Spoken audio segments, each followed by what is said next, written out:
Assalamualaikum warahmatullahi wabarakatuh.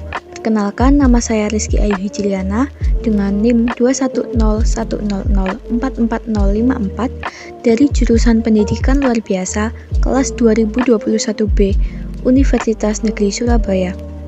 Pada kesempatan kali ini, saya akan mempresentasikan tentang berpikir komputasi guna memenuhi tugas dari mata kuliah literasi digital dengan dosen pengampu Bapak Asmunin. Sebelumnya, saya ingin menyampaikan terima kasih kepada Bapak Asmunin atas kesempatan yang telah diberikan kepada saya untuk mempresentasikan hasil kerja saya. Pertama-tama, marilah kita mengetahui definisi dari berpikir komputasi. Berpikir komputasi adalah cara berpikir untuk menyelesaikan masalah atau problem solving melalui tahapan-tahapan berpikir dalam merancang pengembangan sistem atau aplikasi komputer.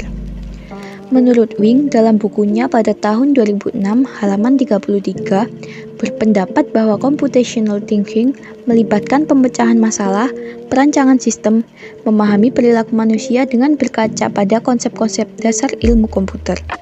Selanjutnya, perlu kita ketahui bahwa berpikir komputasi melibatkan 4 tahap utama, yakni 1. Decomposition.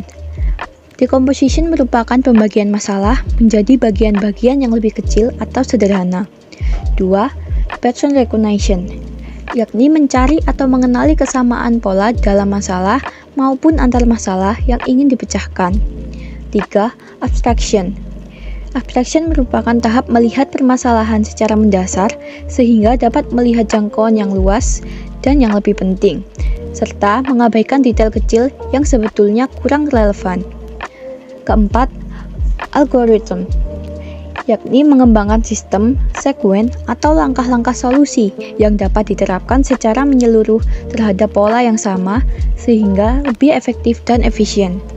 Meskipun pada awalnya berpikir komputasi digunakan untuk pemecahan masalah dalam ilmu komputer, namun kini pemikiran komputasi juga dapat diimplementasikan terhadap permasalahan lain di luar ilmu komputer, antara lain berpikir komputasi dalam pengembangan aplikasi dan berpikir komputasi dalam kehidupan sehari-hari. Dan berikut penjabaran dari masing-masing implementasi berpikir komputasi selain pada ilmu komputer. 1. Berpikir komputasi dalam pengembangan aplikasi. Kebutuhan aplikasi akan banyak menimbulkan masalah yang harus dipecahkan agar aplikasi tersebut dapat bekerja dan digunakan dengan baik. Salah satu contohnya adalah bagaimana input dari user atau pengguna ketika harus diverifikasi validitasnya.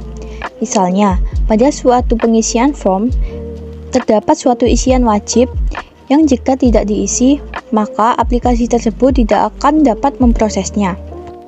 Contohnya pada gambar tersebut, kita bisa saja melakukan penyetingan atau pengaturan terhadap suatu form, yakni form yang dapat diisi, wajib diisi.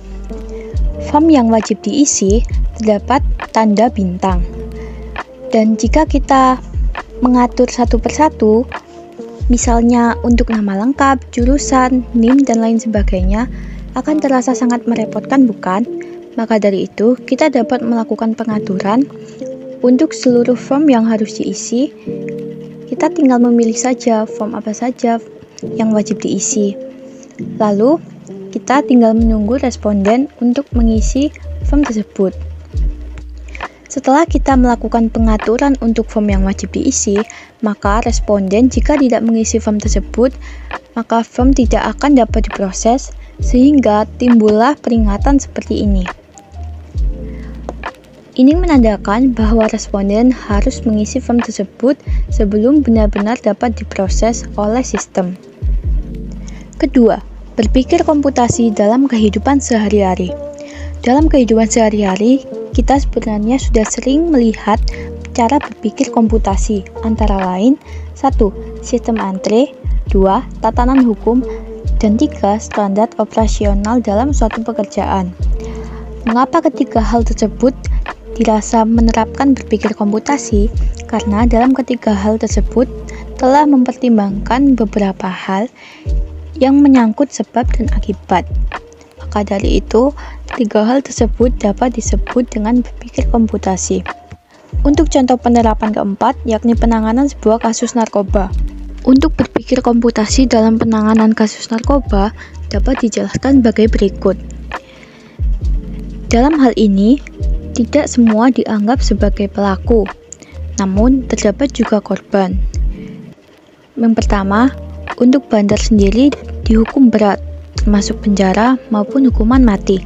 Yang kedua, bagi pengguna yang mengajak orang lain untuk menggunakan narkoba, diberikan sanksi sosial hingga penjara. Sementara untuk korban pengguna yang hanya terbawa atau berada di dalam paksaan menggunakan narkoba, cukup direhabilitasi saja. Setelah mengetahui mulai dari definisi hingga penerapannya dalam kehidupan sehari-hari, berpikir komputasi juga memiliki kelemahan serta kelebihan. Untuk kelemahannya, berpikir komputasi menurut beberapa ahli berpendapat bahwa berpikir komputasi tidak memiliki pemikiran yang unik yang dapat membantu problem solving. Untuk kelebihannya,